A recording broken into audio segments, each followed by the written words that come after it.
The Outsider by H.P Lovecraft. That night the Baron dreamt of many a woe, and all his warrior guests, with shade and form of witch and demon and coffin worm, were loyal be nightmared. Keats. Unhappy is he to whom the memories of childhood bring only fear and sadness. Wretched is he who looks back upon lone hours in vast and dismal chambers with brown hangings and maddening rows of antique books, or upon a bed of watches in twilight groves of grotesque, gigantic, and vine-encumbered trees that silently wave twisted branches far aloft. Such a lot of the gods gave to me, the dazed, the disappointed, the barren, the broken, and yet I am strangely content, and cling desperately to those sere memories where my mind momentarily motions to reach beyond to the other. I know not where I was born, save that the castle was infinitely old and infinitely horrible, full of dark passages and having high ceilings where the eye could only find cobwebs and shadows. The stones in the crumbling corridors seemed always hideously damp, and there was an accursed smell everywhere, as of the piled up corpses of dead generations. It was never light, so that I used sometimes to light candles and gaze steadily at them for relief. Nor was there any sun outdoors, since the terrible trees grew high above the topmost accessible tower. There was one black tower which reached above the trees into the unknown outer sky, but that was partly ruined, and could not be ascended save by a well-nigh impossible climb up the sheer wall, stone by stone. I must have lived years in this place, but I cannot measure the time. Beings must have cared for my needs, yet I cannot recall any person except myself, or anything alive but the noiseless rats and bats and spiders. I think that whoever nursed me must have been shockingly aged, since my first conception of a living person was that of something mockingly like myself, yet distorted, shriveled, and decaying like the castle. To me there was nothing grotesque in the bones and skeletons that stowed some of the stone crypts deep down among the foundations. I fantastically associated these things with everyday events, and thought them more natural than the coloured pictures of living beings which I found in many of the mouldy books.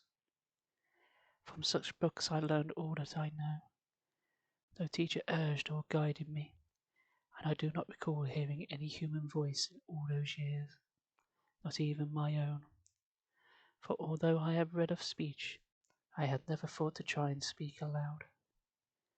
My aspect was a matter equally unthought of, for there were no mirrors in the castle, and I merely regarded myself by instinct as akin to the youthful figures I saw drawn and painted in the books.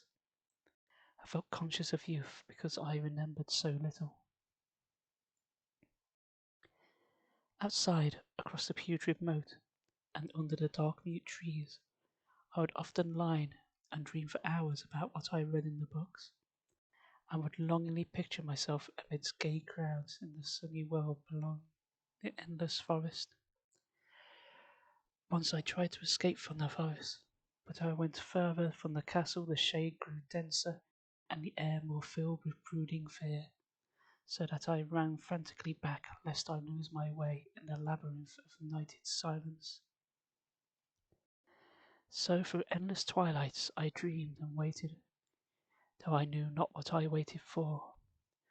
Then, in the shadowy solitude, my longing for light grew so frantic that I could rest no more, and I lifted entreating hands to the single black ruined tower that reached above the forest into the unknown outer sky, and at last I resolved to scale that tower, fall though I might, since it were better to glimpse the sky and perish, than to live without ever beholding day. In the dank twilight, I climbed the worn and aged stone stairs till I reached a level where they ceased, and thereafter clung perilously to small footholds leading upwards. Ghastly and terrible was that dead, stairless cylinder of rock, black, ruined, and deserted, and sinister with startled bats whose wings made no noise. But more ghastly and terrible still was the slowness of my progress, for climb as I might, the darkness overhead grew no thinner, and the new chill as of haunted and venerable mould assailed me. I shivered as I wondered why I did not reach the light, and would have looked down had I dared.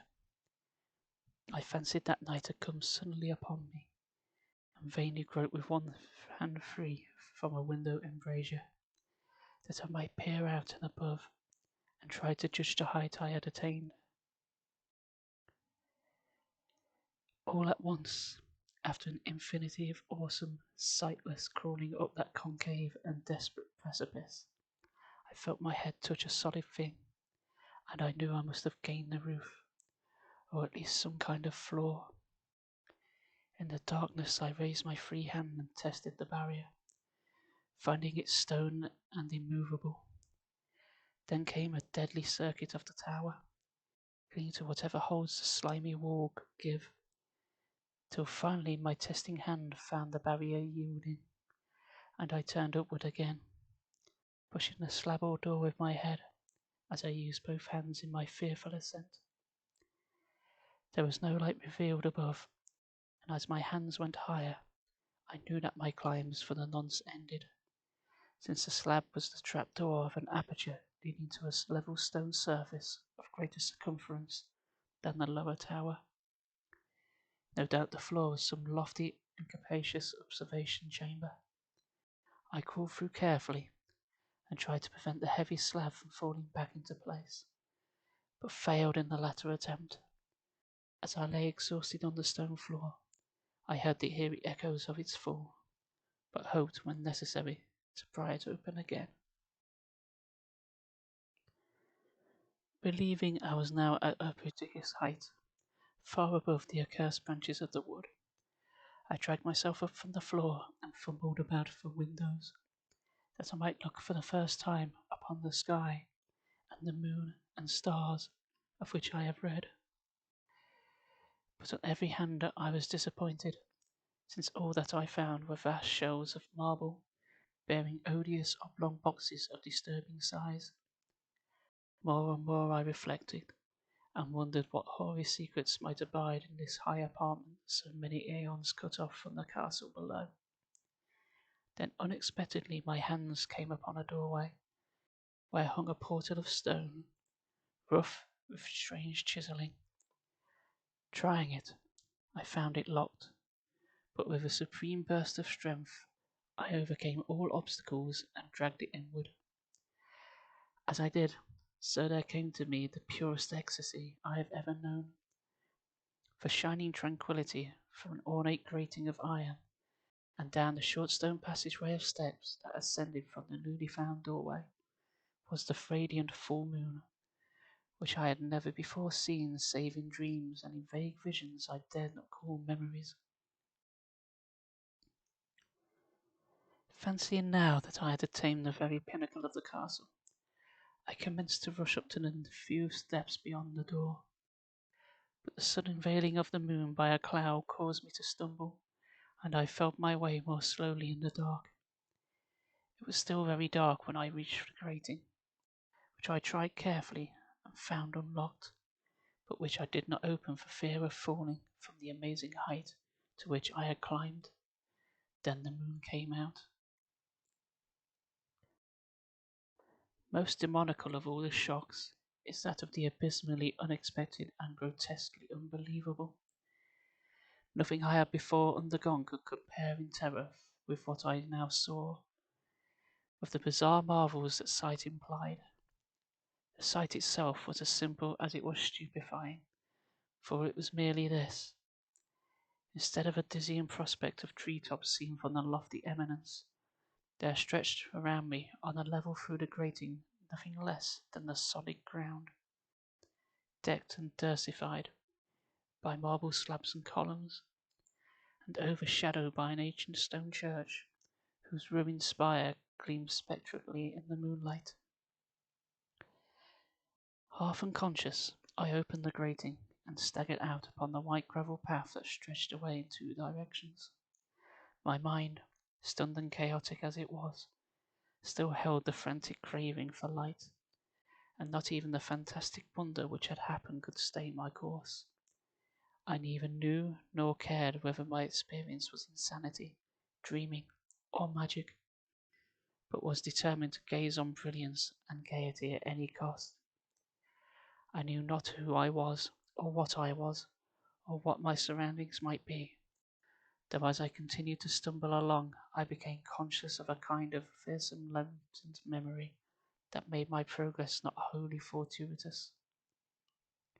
I passed under an arch out of the region of slabs and columns, and wandered through the open country, sometimes following the visible road, but sometimes leaving it curiously to tread across meadows where only occasional ruins bespoke the ancient presence of a forgotten road. Once I swam across a swift river where crumbling, mossy masonry told of a bridge long vanished. Over 2 hours must have passed before I reached what seemed to be my goal, a venerable ivied castle in a thickly wooded park, maddeningly familiar, yet full of perplexing strangeness to me. I saw that the moat was filled in, and that some of the well-known towers were demolished, whilst new wings existed to confuse the beholder.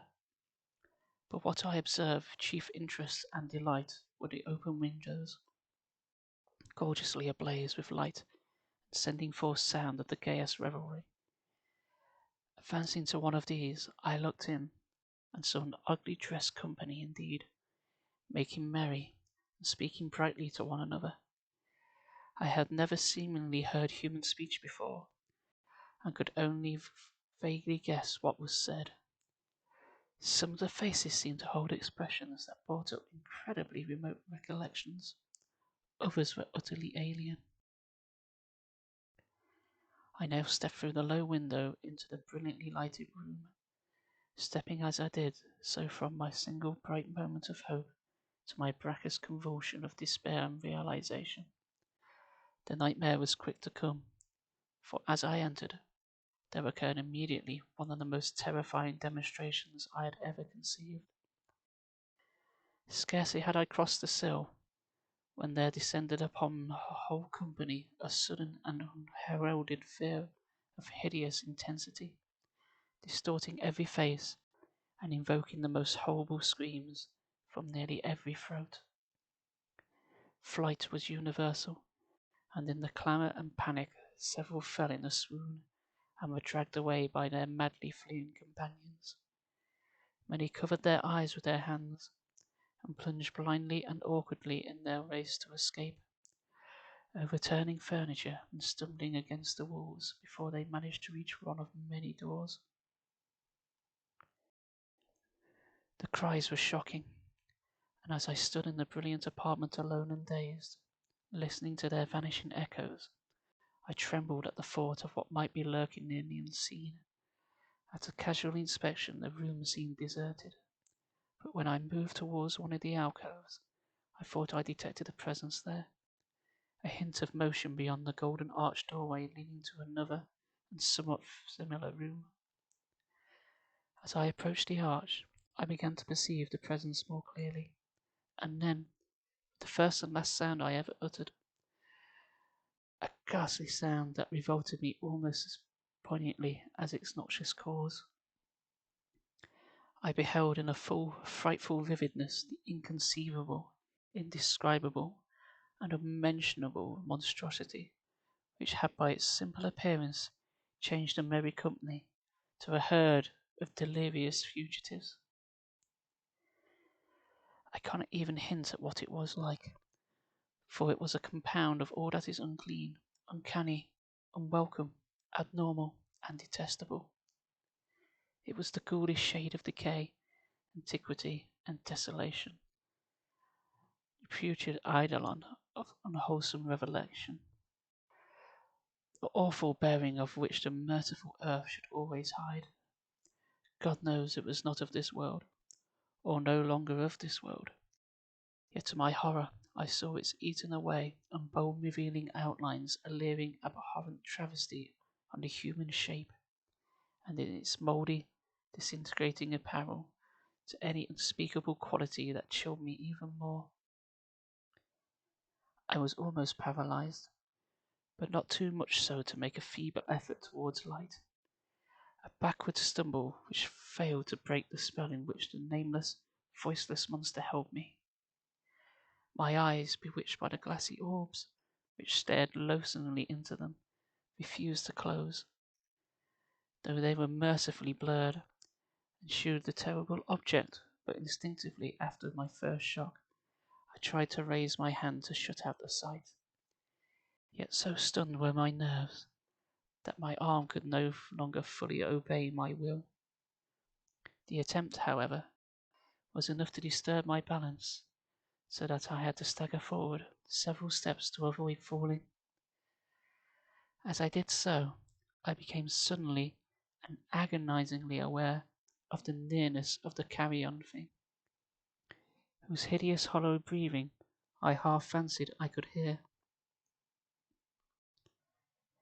Nearly mad, I found myself yet able to throw out a hand to ward off the fetid apparition which pressed so close, when in one cataclysmic second of cosmic nightmarishness and hellish accident, my fingers touched the rotting, outstretched paw of the monster beneath the golden arch.